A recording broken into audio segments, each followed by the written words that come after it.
Kenapa banyak kiai yang ceria? Karena tadi satu-satunya cara kita menandingi hegemoni maksiat adalah pembawa taat itu ceria. Karena orang itu mesti mencari kebahagiaan. Sebab itu para nabi itu mengajarkan agama ini dengan cara yang bahagia.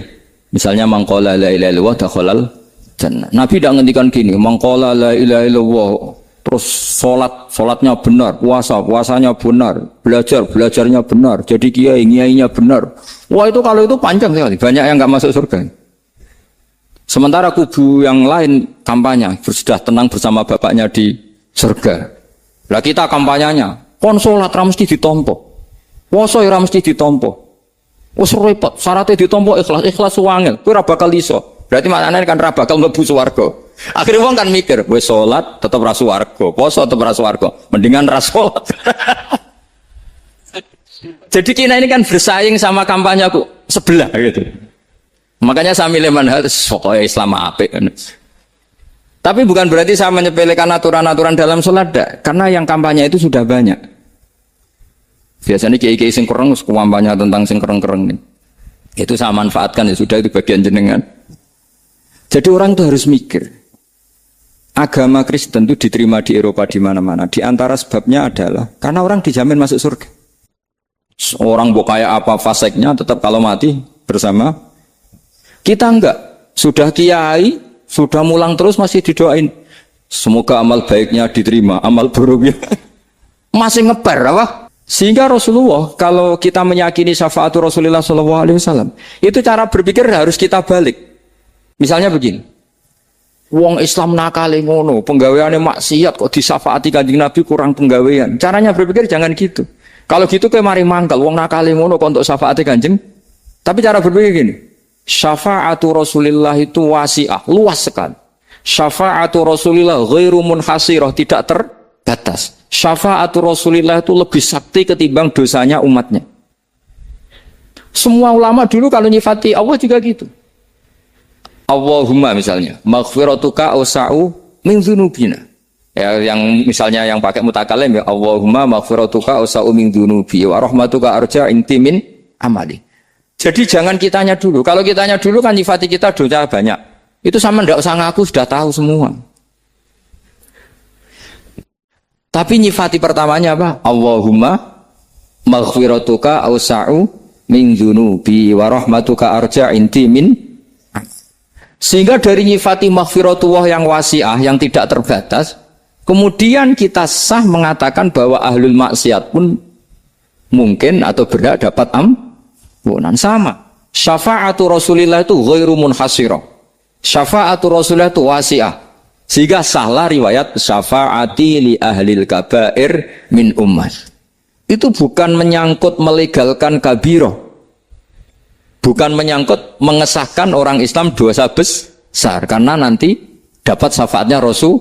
Cara berpikir jangan gitu. Nanti kamu mentasjek memberanikan orang melakukan maksiat berdasar iktimat syafaati Rasulin. Itu jangan gitu cara berpikir, dibalik apa? Syafa'atu Rasulullah awsa'u wa awsa'u. Sangat sehingga saking luasnya sampai yang tukang maksiat saja kebagian. Sama rahmatnya Allah Ta'ala itu wasi'ah. Rizkinya Allah ya wasik. Sampai wong nganggur ya iso mangan ngono. Lah begitu juga rahmati Allah Taala itu wasiah, sampai wong sing sumpek utange akeh ya iso guyu ngono.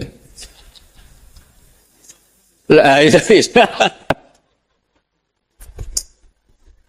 Tapi kalau dibalik, misalnya saya diprotes kiai, saya pernah juga diprotes. Gus umat kok mbok latih guyu, padahal mereka maksiate akeh, utange akeh gini-gini.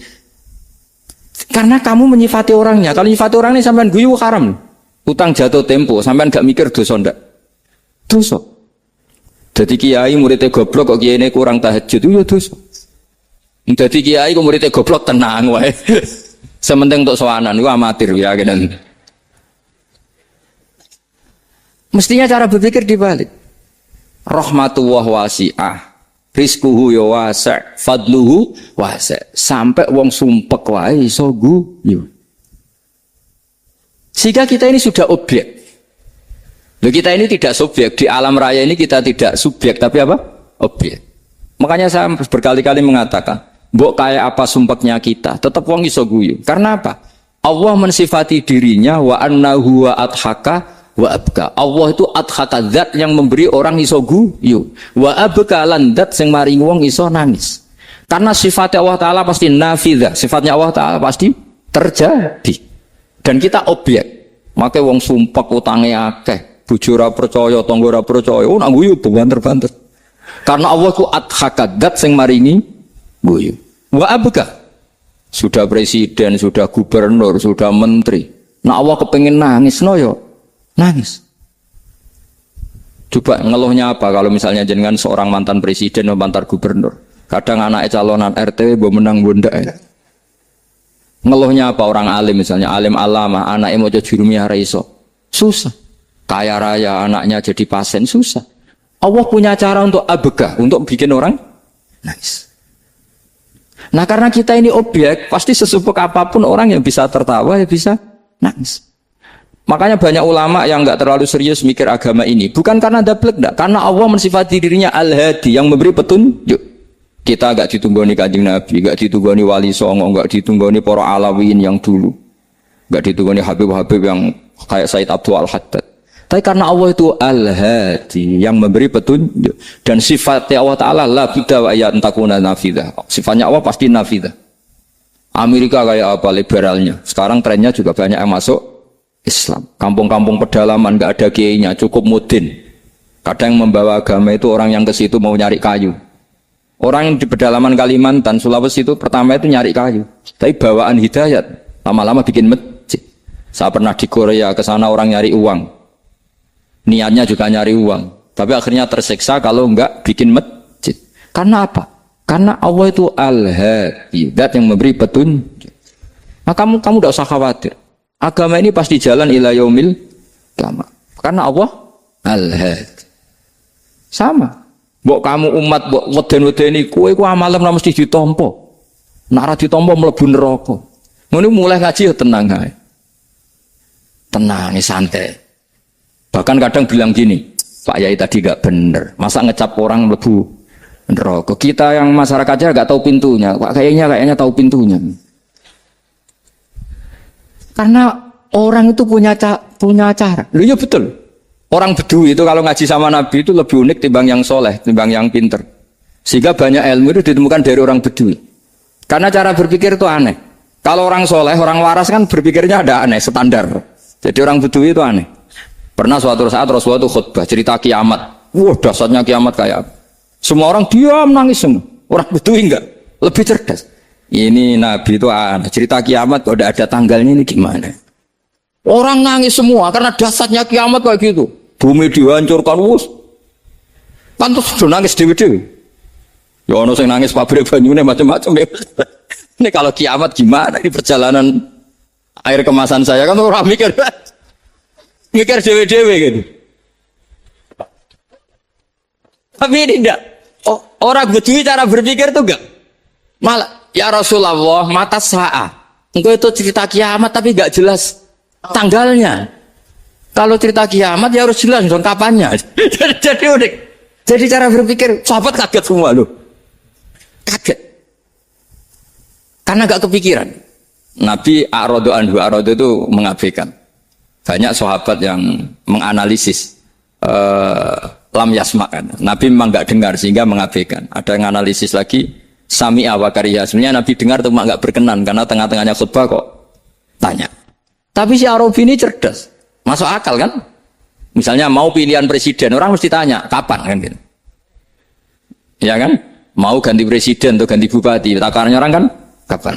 Kayak Mas Akom jadi wali ndak? Pertanyaannya kan kapan? Kalau jatuhnya kan sudah ya. Sehingga tanya, mata sa'ah ya Rasulullah. Lama-lama Nabi diangen-angen. Bener juga orang ini. Saya cerita kiamat kok gak jelas kapannya. Ini Nabi menjawab. Tapi karena Nabi orang-orang yang sangat pinter, tanya balik. Ma'adattalah. Lalu kalau kamu berani tanya kiamat kapan, saya tanya balik. Ya persiapan kamu apa? Jawabannya santai saja. Fawwah ma'adatullah kabira sholatin wala siyamin walakinni uhibbuka ya Rasulullah. Saya enggak menyediakan apa-apa, salat saya biasa aja, maksudnya standar. Ya kira-kira 5 waktu pas. Ya jenis saya lah kira-kira. Wala kabira siyamin, dan saya puasa ya standar saja pas. Walakin uhibbuka ya Rasulullah. Tetapi saya mencintai engkau ya Rasulullah. Jawabannya Nabi apa? Almar'u ma'aman ahabba. Sebagian riwayat anta ma'aman ahbabta. Jadi hadis itu populer tuh barokahnya wong desa tadi. Andai kan dia punya etika maka sowan dulu tanya 4 mata. Itu jadi hadis ahadi. Tapi barokahnya dia selonong di depan umum. Zaman Nabi khutbah itu jadi hadis mutawatir. Jadi kadang barang baik itu barokahnya orang yang enggak baik. Maksudnya su'ul adab. Tanya gitu kan soal, tapi itu barokah. Akhirnya hadis itu mutawatir karena didengar ribuan sahabat yang mendengarkan khutbahnya Rasulullah. Tapi kalau hadis itu satu-satu kan, khassani bidzalika Rasulullah, khassani bidzalika Rasul, itu nanti jadi hadis ahadi yang kualitasnya jauh di bawah hadis mutawatir. Jadi barokahnya orang soal adab itu ya ada. Karena Allah yang mendesain ini. Akhirnya kata sahabat, kata Anas bin Malik, mereka itu mangkelnya bukan main sama Arabi tadi karena tanya nggak sopan sama Rasulullah. Tapi setelah Nabi jawab almar ma'aman habba fama farihu bi syai'in farahum bidzalika badal. Mereka tidak pernah senang dengan hadisnya Nabi sesenang riwayat almaru ma'aman habba. Barokahnya Arabi. Makanya saya sebagai kiai ini bedui saya tak pertahankan ila yaumil qiyamah. Karena umat ini pernah terbarokai oleh orang apa? Bedui. Subal barokah suladab tadi. Jadi mohon ini supaya majelis ini kan majlisul iltorti Rasulullah coba terlatihlah mengatakan Allah itu subjek, Allah itu al-fa'ilul mukhtar, Allah itu al-fa'ilul mukhtar, Allah itu yang menentukan alam ini. Dan Allah mensifati dirinya wa annahu huwa adhaka wa abka. Allah itu zat yang memberi orang itu bisa tertawa. Dan Allah juga yang memberikan orang itu bisa menangis. Mau kayak apa kamu neror umat? Wah, amal nggak mesti diterima gini-gini. Ternyata ning majelis nangis sih. Mulai guyu. Kadang guyu-guyu ini ngenyak tenang nih. Daripada apa ya agak-agak merodok orang yang dohirnya beda dengan batinnya. Nggak perlu distatuskan seperti itu. Ya sudah biasa saja. Jadi, nah, fi muqaddimihim imam besar dalam manhaj ini namanya Abul Hasan apa? Asyadzili. Abul Hasan Asyadzili itu kalau ada orang tanya gini, Beb saya ini susah, sholat saya tidak mesti diterima Allah gini-gini, marah. Enggak usah. Kafa bika jazaan an radiyaka laka ahlan. Sudah kamu ditakdir pernah sujud itu sudah keren. Saya itu andaikan dapat kabar dari malaikat bahwa sholat kamu tidak diterima, saya tidak susah. Bukan karena sombong. Pernah ditakdir sholat sujud ning Allah itu keren. Kayak apa malunya kita ketemu Allah kemudian kita di bumi tidak pernah sujud. Makanya itu Abul Hasan Asyadzili kowe ora usah mikir salat ditampa taro ora usah mbok mikir. Kowe ditakdir tau sujud itu hebat. Kafa bika jazaan an radiyaka laka ahlan. Cukup kamu mendapat balasan dari Allah kamu pernah ditakdir sujud. Gak perlu ngaji alim alamas, gowo sawi ngalor ngidul jalalain keren. Paling gak malaikat pernah melihat kamu, gue tak kitab kudi. Gak penting paham kamu, karena isra bakat paham. Jadi Abul Hasan Asyadzili adalah orang yang dan itu Al Hasani ya, dan itu Al Hasani. Makanya macam-macam kita yang Al Husaini sudah kita punya fakih muqaddam, punya banyak. Di Al Hasani yang paling populer diantaranya adalah Abul Hasan Asyadzili. Beliau tuh kalau ngendikan sesuatu itu positif terus. Termasuk itu ketika ada orang resah sholat saya diterima ndak, kata beliau wes kowe sing support nak ditakdir tahu sujud. Saya itu sebetulnya kadang-kadang miris, wes sholatku tompo ta ora, tapi saya sangat sadili, sangat sadili. Saya nggak pernah berdoa ya Allah ibadah kami jenengan terima ndak, karena takut kalau doa gitu keterusan itu terus ditompo ora ya, akhirnya keterusan gitu, akhirnya ngenes. Masa orang pernah sujud ngenes? Lama-lama gini setan masuk. Apa artinya saya sujud ternyata gak diterima? Lu wong kawula kok iskal tentang pernah sujud. Itu kan ibarat gini, kamu ngasih uang sama orang tua kamu, misalnya Habib Soleh ngasih uang Habib Ali, terus apa artinya tak kasih, kemudian beliau tidak terima kasih, itu kan lucu. Terima kasih tidak terima kasih seorang anak ngasih orang tua itu keren. Makanya saya bangga dengan Habib Soleh ketika beliau mengumrohkan Habib Ali, sudah mendaftarkan haji Habib Ali. Gak usah mikir diterima apa enggak. Wes keren, itu sudah perilaku yang keren, yang hebat. Makanya saya sering ada orang mau cerai tanya saya, Gus saya ini cerai gak, istri saya kurang ajar gini. Gak usah. Lha bojo kula judes. Wong di bojo iku wis keren. Paling gak kowe ra darani jomblo.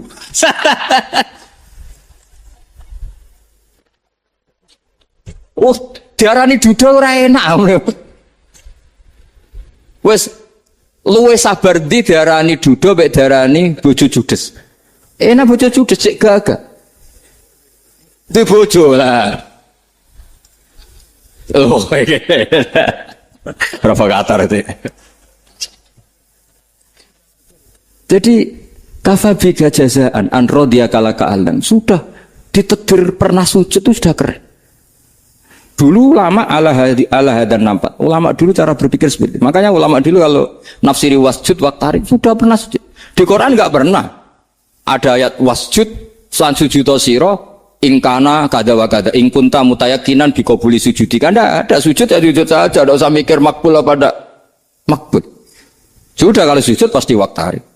Terus saya sebenarnya ya sebagai orang ya kadang wedi, salatku ditompo ta ora. Tapi kalau keterusan nanti ada was-was yang mengatakan opo artine sholat. Lu tuh kan ngeri seorang hamba sing uripe ning bumine Allah kemudian menyoal pernah sholat hanya karena takut gak diterima. Itu kan geblek banget. Biasa jenis kiai yang di partai itu. Saya ada tahu kalau keneng dikom. Di umat masa kamu gak ada keren plus. Jadi, nah nanti kalau misalnya ada manhajnya Habib Soleh yang tidak seperti itu tidak apa-apa. Mungkin supaya orang nggak takabur, nggak fakir. Sehingga makanya mulai dulu lama itu ya partainya kalau nggak rojak ya hauf. Nah saya ini yang jelas terang-terangan ikut partai rojak saja, Pak. Partai rojak. Karena banyak yang sudah di partai hauf. Tapi saya rojak yang bil ilmi tadi. Makanya Sayyidina Umar radhiyallahu anhu itu yang namanya sama sujud. Saya itu punya kitab. Habib Soleh pernah tak tunjukin tulisan tangan saya. Muji-muji sujud. Sayyidina Umar ketika ditusuk seorang gila itu Majusi. Abu Lu'lu' terkenalnya itu. Itu Hulamul Mughirah terkenalnya. Ditusuk, dia sahabat, beliau sahabat, wali. Jadi nusuk Umar itu kayak apa? Nusuk Mas Akom aja dosa besar apalagi nusuk Umar. Itu ketika ditusuk, dia itu ya punya dendam. Namanya manusia itu punya dendam. Maksudnya namanya orang kan mangkel sama yang nusuk. Kalau orang mangkel itu inginnya kan yang nusuk itu masuk neraka. Tapi apa kata Umar? Ngendikan gini, tanya pertama. Yang nusuk saya siapa? Orang Majusi. Orang Majusi, Hulamul Mughirah. Alhamdulillah, alladzi lam yaj'al maniyati biyadi rajulin lam yasjud laka sajdatan yuhaju biha indaka yaumal qiyamah. Saya itu senang Gusti, yang nusuk saya orang yang nggak pernah sujud sama jenengan. Jika kalau saya dendam supaya dia masuk neraka, saya nggak takut orang itu nuntut sama saya. Tapi kalau dia pernah sujud, pernah sholat, kemudian dia masuk neraka karena nusuk saya, kemudian dia berargumentasi, saya pernah sujud ya Allah, kenapa engkau masukkan neraka? Saya tidak berani jawab ya Allah. Saking hormatnya sama yang namanya sujud. Jadi kamu dendamnya kesampaian, cara Jawa ya. Dendam dengan tanda kutip ya, tidak makna semestinya. Jadi mangkel mbek sing nusuk, nak mlebu neraka pantas, wong ora tau sujud wae Gusti gitu. Tapi kalau pernah sujud, kemudian dia masuk neraka karena saya, bisa yuhajuni biha yaumal qiyamah. Jadi kayak apa sujud? Saya apa? Nabi itu kalau muji sujud sampai ngingetkan wa hatta takuna sajdatul wahidatu khairan minad dunya wa ma fiha. Nanti kalau kamu di akhirat ketemu Allah, kenangan terbaik kita apa? Di dunia pernah sujud. Keren aja. Cara ning pondok wis tau bayar seharian lho. Cara sowan kiai tau ngampopi Mas. Wis go jajan nih. Nah tapi kadang setan itu masuk tadi. Apa artinya sujud gak mesti ditompo, apa artinya sowan Habib ngaturi ra mesti ditompo, ngaturi kiai. Akhirnya ada ketakutan. Nah kalau ketakutan ini berlebihan lama-lama, ma faidatus sujud. Wah itu sudah buruk sekali wong hamba kok tanya ma faidatus sujud. Lah ini di pentingnya mazhab-mazhab saat ini. Jadi saya ngaji agak-agak uraan wa amdan. Kalau ini watak sudah bukan. Jadi uraan itu ada dua. Ada yang amdan bismil ilm, ilmunya banyak terus milih manhaj. Insya Allah saya partai itu. Ada yang uraan bakat Mas. Ada ya? Ada apa banyak? Nah sebetulnya khauf juga gitu Bim. Ada khauf itu karena ilm. Ada Habib alim alama atau kiai alim alama, dia tahu masyarakat kalau ngikuti Gus Bak nanti jadi fakir, kurang tawaduk, terus dia milih partai khauf. Lah yang buruk itu ada kiai yang milih khauf pancen dari awalnya sati cilik. Jenisnya wis sati. Jadi sebenarnya dia tidak cukup ilmunya nerangkan khauf, cuma jenisnya wis sati cilik. Wong ning omah lawang dikunci, ono gludak-gludak, ono hantu putih. Jadi ya sama, yang bawa rojak bisa bawaan dablek, yang bawa khauf bisa saja bawaan ati cilik. Nah kita ingin yang bawa rojak ya bismil ilm, yang bawa khauf juga bismil ilm. Ya ono teh Mas wong sing ati gede, pegawene dua blek, tapi enggak bawaan rojak, memang bawaan dablek. Ada yang ati cilik tapi bawaan khauf. Jadi mengatakan khauf tapi sebetulnya bawaan ati cilik. Nah kita inginnya ndak, kalau rojak ya bismillah kayak Abdul Hasan Asyadili, kalau yang kampanye khauf kayak Sayyid Abdul Haddad bawaan apa? Ilm. Sehingga kita ini kul inni ala bayyinatin mir rabbi, semua itu berdasar ilmu sing jelas welo-welo. Makanya semua nabi memaklumatkan apa? Kul inni ala bayyinatin mir rabbi. Jadi semua ilmu syaratnya apa? Bayyinah. Bayyinah itu kebenaran ilmiah sing jelas welo-welo. Makanya itu yang disebut Allah Subhanahu wa taala mensifati kekasihnya, yaitu Nabi Muhammad sallallahu alaihi wasallam, lam yakunil ladzina kafaru min ahlil kitabi wal musyrikina munfakkina hatta ta'tiyahumul bayyinah rasulun minallah yatslu suhufam mutahharah. Niku Kanjeng Nabi saking cerdase, meneh teh wong Islam, wong musyrik, wong kafir, ngerti logika yang dibangun Nabi saja kuat infikak dari kemusyrikannya. Makanya disebut munfakkin. Orang-orang musyrik, orang-orang kafir tidak munfakin, tidak tercerabut dari akar akidahnya hatta ta'tiyahumul bayyinah. Itu siapa? Rasulun minallah yatslu suhufam mutahharah. Masyhur itu debatnya Nabi dengan orang-orang musyrik. Mereka bilang, "Ya Muhammad, kita ini urusannya banyak, kasusnya banyak. Lalu Anda mengajarkan ke Tuhan satu. Masa urusan banyak cukup Tuhan satu? Itu enggak fair Muhammad. Aja'alal alihata ilaha wahida inna hadza la syai'un ujab." Urusan kita banyak, masyakil kita banyak, muskilah kita banyak. Kalau Tuhannya satu tidak cukup Muhammad. Nabi dengan santainya memberi penjelasan. Ya sudah gini saja. Kalau kamu jadi budak atau pembantu, majikan kamu banyak. Semuanya merintahkan kamu, semuanya bikin aturan untuk kamu. Kamu suka enggak? Ya gak suka Muhammad. Kalau majikan kita banyak, repot. Ya sudah, Tuhan kamu itu majikan kamu. Kalau banyak perintahnya beda-beda, kamu pusing. Ya udah Mat, Tuhannya satu aja Mat. Karena Nabi bayyinah, orang itu bisa dibalik-balik pikirannya. Dan makanya disebut daraballahu masalah rajulan fihi syuraka'u mutasyakisuna wa rajulan salamal lirajul hal yastawiyani masalah alhamdulillah. Jadi Nabi itu kalau adu argumentasi itu luar biasa. Jadi gampang itu Nabi memberi apa? Argumentasi. Karena beliau adalah al-hujjatul balighah. Jadi Nabi itu gak pernah kalah. Pernah Nabi debat sama orang Yahudi. Muhammad, saya ini turunan Ibrahim. Kita ini Israel ya. Kita tahu Israel adalah turunan Nabi. Israel nama lain dari Yakub. Yakub bin Ishak bin Ibrahim. Padahal Yakub ini punya anak namanya Yahuda. Makanya Yahuda bin Yakub bin Ishak bin. Kita ini yang mirip Ibrahim. Bukan kamu. Tapi orang Yahudi itu gak apal nasabnya. Sehingga mereka bilang, kita ini saking baiknya. Ibrahim saja pengikut kita. Terus digojlok oleh Nabi. Ibrahim itu buyute Yahuda. Makanya digojlok ha antum ha ula ihajatum fi malakum bi ilm falimatu hajuna fi ma laysa lakum bi ilm. Kita adu debat itu sudah ilmiah. Kenapa kamu menjadi tidak ilmiah? Kenapa Muhammad? Terus Allah menurunkan wa ma unzilatit Taurat wal Injilu illa min ba'di afala ta'qilun. Artinya gini, kalau Ibrahim dikatakan Ibrahim Yahudiyah, itu sama dengan saya berkali-kali podo karo sampean misalnya ngendikan Bazubair itu pengagumnya Gus Roji misal. Padahal Gus Roji bin Ubab bin Maimun bin Zubair. Misalnya Gus Roji bin Kiai Haji Ubab bin Kiai Haji Maimun bin Kiai Haji Zubair. Nah Ibrahim itu kan Yahuda bin Yakub bin Ishak bin Ibrahim. Terus mereka bilang Ibrahim itu pengikut Yahudi. Itu kan kebalik-balik. Kayak Habib Hasan itu pengagum Habib Soleh. Kan Habib Hasan rohnya ini gimana ini sih mbahnya kok dianggap. Nah, sehingga orang Yahudi ketika Nabi berdebat beda dengan Nabi Muhammad SAW. Ketika ditanya, kenapa kamu yakin agama tauhid? Millata abi. Karena ini agama nenek moyang saya. Millata abikum apa? Ibrahim. Jadi jelas. Akhirnya orang Yahudi ngerti. Ya kan sama dengan mengatakan tadi Pak Karno itu pengagum Puan Maharani. Kan aneh enggak kalimat itu? Mbah Hasyim Asy'ari itu pengagum Gus Dur. Gak lucu. Itu debat.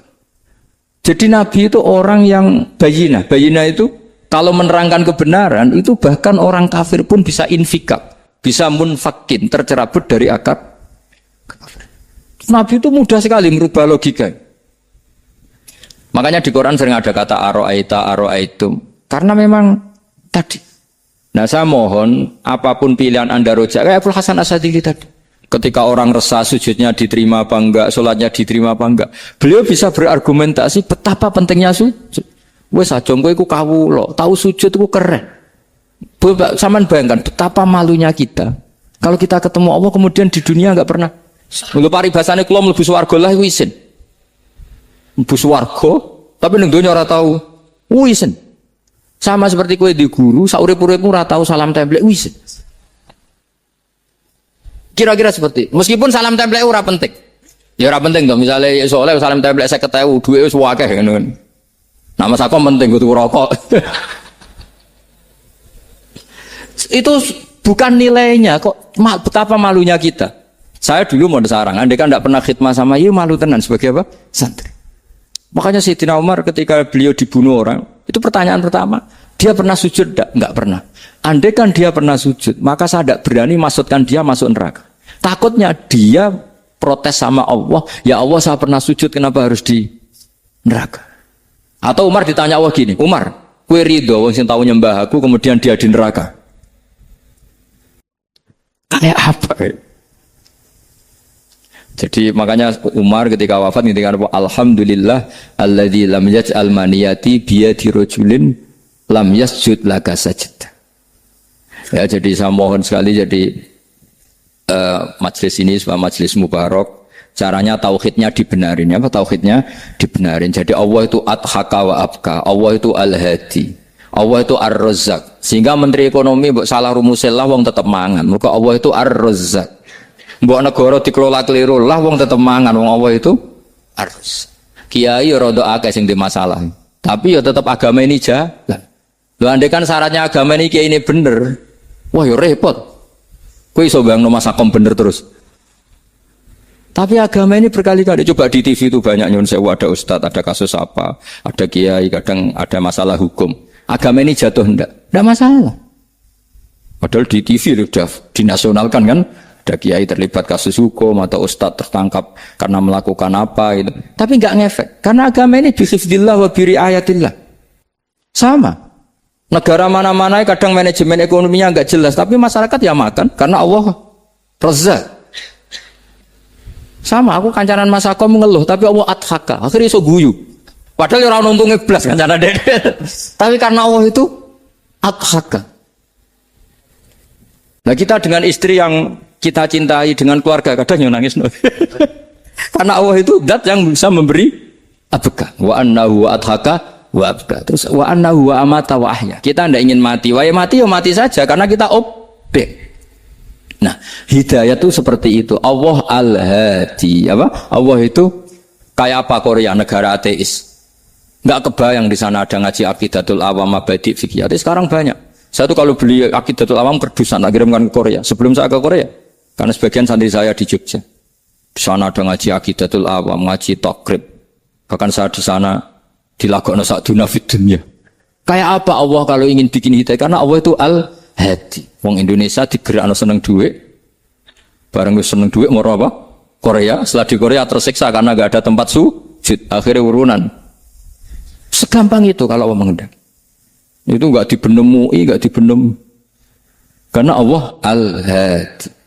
Jadi saya mohon sekali tauhid ini dibenerin dulu. Allah tetap al-fa'ilul mukhtar, apa? Al-fa'ilul mukhtar. Sehingga Allah mensifati dirinya adhakawa. Mbok kamu bendung kayak apa, orang ngaji saya tetap guyu. Sekarang iso mbuli saya, oh Gus Bab yang ngaji sejak guyu. Allah yang memberikan guyu kamu itu. Andai kan sesuai status kamu, kowe ora ngarep guyu. Utang akeh, jatuh tempo, bojo ora percaya. Gede-gede ya, kayak paham. Ya jadi ini tak izzatkan Jenengan saya ini tadi bawa kitab Fathur Rahman di Thalibi Ayatul Quran, mau tak kasihkan hadiah ke saya itu Umar Hafid sebagai penyempurna karena beliau sudah Al-Husaini. Semoga ini dapat barokahnya Al-Hasani. Ini dikarang oleh zurianya Abdus Salam bin Masis. Abdus Salam bin Masis adalah guru dari Abul Hasan apa? Asyadili. Jadi kita tahu Sahibul Hikam Ibnu Athaillah As-Sakandari muridnya Abul Abbas Al-Mursi. Beliau muridnya Abul Hasan Asyadili. Beliau muridnya Abdus Salam bin Masis. Yaitu Alami Zada ini min dzurriyyati Abdus Salam bin Masis. Jadi ini Al-Hasan. Jadi ini sudah klub karena mulai dulu ya tradisinya gitu, banyak sabaib ngaji barojak, bafadol, nanti yang bafadol barojak yang ngaji Habib lagi seperti sanadnya Soleh di Sarang. Ya Soleh ngaji Bahmun. Tapi Bahmun ngaji Sayyid Alawi Sadat ya, ngaji Sayyid Zaini Dahlan. Nanti setelah Sayyid Zaini Dahlan ngaji Ajam lagi Usman Adim Yati. Jadi ya biasa mulai dulu silsilah ya seperti itu. Jadi seperti dulu Ibnu Abbas termasuk Qorobatu Rasulillah. Jadi dulu Qorobatu Rasulillah itu Bani Hasyim sama Bani Muttalib. Tapi kalau sekarang ya tentu para sadat, para habaib. Dulu biasa Ibnu Abbas ngaji ke Zaid bin Sabit. Itu Ibnu Abbas yang mencium tangannya Zaid bin Sabit. Tapi Zaid bin Sabit juga mencium tangannya Ibnu Abbas karena Qorobatu Rasulillah sallallahu alaihi wasallam. Jadi saya mohon semuanya itu insaf bil ilm ya, insaf bil ilm. Kayak tadi munfakina hatta ta'tiyahumul bayin. Jadi bayina itu orang yang kalau menerangkan itu memberi penjelasan sing jelas welo itu.